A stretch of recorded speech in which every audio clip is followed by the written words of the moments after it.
Hello everyone, it's George from Ireland. Thank you for coming back to my channel. In this, I'm talking about the possibility of Belarus being forced into Russia. Now, remember, Belarus was part of the Russian Empire for centuries, part of the Polish-Lithuanian Commonwealth at times. They said that Belarusians didn't even realize they were Belarusians in many cases until the 1920s, until the Belarusian Soviet Socialist Republic was formed as part of the USSR. So townsfolk spoke Russian, people in the countryside spoke Belarusian. Is it a dialect of Russian or not? I mean, some of the words are identical or as close as it makes no difference. Some of them are, how would I put it, contextually deducible to someone who speaks even bad Russian like me. Some of them are unique words from Polish, Ukrainian, and so forth. Um, but Belarus became independent again in 1991, having briefly been independent just after the October Revolution. And then Lukashenko took over. And then in 1999, he signed an agreement with President Boris Yeltsin of the Russian Federation of the Union State, and that Belarus would eventually achieve full absorption into Russia. And it hasn't happened, something which has frustrated Putin. They've been selling cut price oil and gas to Belarus, which then Belarus exports at a profit to the West, and that's it. Then Lukashenko even jailed people for proposing doing exactly what he promised to do, which is joining Russia. So it's a very oppressive state. You know, they say it's like preserved in aspic from the Soviet Union. And anyway, it's part of the Collective Security Treaty Organization and indeed the Eurasian Economic Union. That's Russia's pathetically small answer to the European Union. So the Russian military base is there, and it was a jumping off point for Russian forces to attack Ukraine from the north because almost doubled the amount of land through which they could invade. So it was obviously the longer the perimeter you got to defend, the harder it is for the Ukrainians.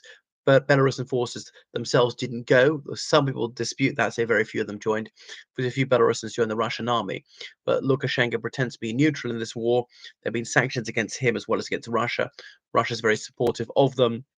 I remember the 2020 fraudulent election. Lukashenko rigged, and Svitlana Tsikhanouskaya, she won. She's now in exile, mostly in Lithuania, someone who spent a lot of her formative summers in Ireland. Hurrah! But anyway, so she stood because her husband, who is an opposition figure, has been in jail for years for peaceful protests, for exercising his human rights. So it's really a dreadful regime. But now Lukashenko is saying that they won't be absorbed into Russia. Fascinating. Volodymyr Zelensky gave an interview a few days ago, said at the beginning of the war, he had a phone call with President Lukashenko of Belarus saying, like, why are you doing this? Missiles being fired for your territory. He said, yeah, well, sorry, that's not me. He actually apologized for it. Well, come on, you could have tipped him off, but okay, the Ukrainians could see this coming. You could have said, no, we're not going to cooperate. But Lukashenko said, you can't resist Russia. Well, it's difficult enough for Ukraine to resist Russia, but look at Belarus, they're outnumbered 14-1. So he says that he would fight if invaded by Russia. Russia's already got troops there, be very, very easy. Almost all their trade is with Russia now because of sanctions from Western countries. So what's Belarus are going to do? Other things to take into consideration. I mean, I think a lot of Belarusians will be happy to unite with Russia. They're more Russian than the Russians. They often speak Russian more than they do Belarusian. Some Belarusians, even ethnic Belarusians, cannot speak the Belarusian language, and sometimes we even disapproved of if you spoke it. Say, well, let's just speak Russian. Are you trying to be difficult or hyper nationalistic? But remember, on the second day of the war, the Russian government released this communique to the press saying, "That's it, we've done it, we've reunited Russia, Ukraine, and Belarus," because they assumed they would conquer Ukraine very easily. It was just going to be an elongated victory parade to Kiev, and once done that, they would annex Belarus. How could Belarus resist? And then be attacked from the west as well as the south, and so on. So a Russian victory in Ukraine would spell the end of Belarusian statehood.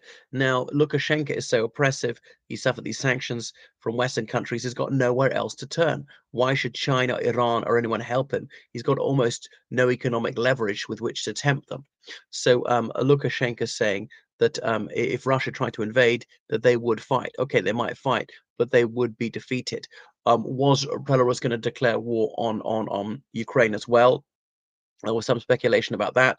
The Russians need all the troops they could get, but people say the Belarusian army, they've not fought since the Soviet era, since way back in the 80s, when they're part of the Soviet Union, Afghanistan. They're very poorly equipped, poorly led, poorly motivated, and all the rest of it, that they would mutiny. I don't know if that's true or not. So anyway, Lukashenko said it'd be foolish for the two countries to unite. But so yeah, Putin needs them too. But Russia didn't go off after the easy target. Belarus have been quite easy to take over, and nobody would come to their aid. And Lukashenko is possibly even more oppressive than Putin.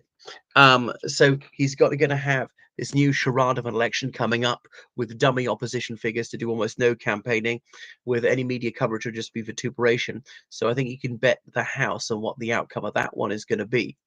Um, goodness. So yeah, that's why is he going to have to root for a Ukrainian victory? Now, if Russia is defeated in Ukraine, probably won't be an outright defeat, some sort of negotiation, unofficially allowed to keep a portion of Ukraine that they already control, something like that, a frozen conflict, peacekeepers from Western allies of the Ukraine or whatever. Probably no reparations, prisoner exchange. So Putin doesn't have that much to show for all the sacrifices, for something like 200,000 killed, for easily 500,000 wounded, for absolutely wrecking his economy. It's cost them hundreds of billions of dollars at least. You might say, well, let's just invade Belarus, because what they're going to do, the sanctions are going to be even worse than they are at the moment. Who'd want to save his regime? But the trouble is, a country and a regime are not the same thing. On the other hand, Russia is keen to get the sanctions lifted as quickly as possible. Their economy may well tank in 2025. So Donald Trump, coming into office very soon, said to make peace within 24 hours, a lie, a promise that is not deliverable. And this is the guy who said he'd make medicines way better and make medicines way cheaper, that he would stop the carnage and stop all these mass shootings, that he would stop illegal immigration, that he would trade war against China, he would bring back these factory jobs. He would defeat the Taliban, he would defeat ISIS, and he didn't do any of it. Who would be stupid enough to trust the most dishonest person in the world? Answer: 51% of Americans. So he's a record of always overpromising and under-delivering. You can see that all through his entire business career. If you trust him, you ought to be awarded a degree from Trump University. Pump and dump. Um, Right. So, the thing is, I think the negotiations might be in several months. I don't expect peace within a day, maybe within a year. We shall see, because they're both going to have a difficult time. I think the war will become less intense in the spring, partly because it's muddy, it's more difficult to move. As it's so frozen, you can move over the frozen ground. And obviously, the summer is the height of the campaigning season. Russia cannot sustain this level of casualties, like almost 2,000 a day. That's not 2,000 dead, it's more like 500 dead, the rest wounded. Now, Ukraine is having serious difficulties as well, but the Russians don't have enough barrels for their howitzers, their tanks, they're wearing out. Even if there's a breakthrough in Ukrainian line, some sort of route, the Russians won't be able to exploit it by moving forward very fast, because they just don't have enough tanks. I mean, they're not very good at rapid maneuver warfare, no initiative allowed. Thank you for watching my channel. Make sure you subscribe on Patreon, donate to PayPal, georgecallahan79 at gmail.com. Goodbye.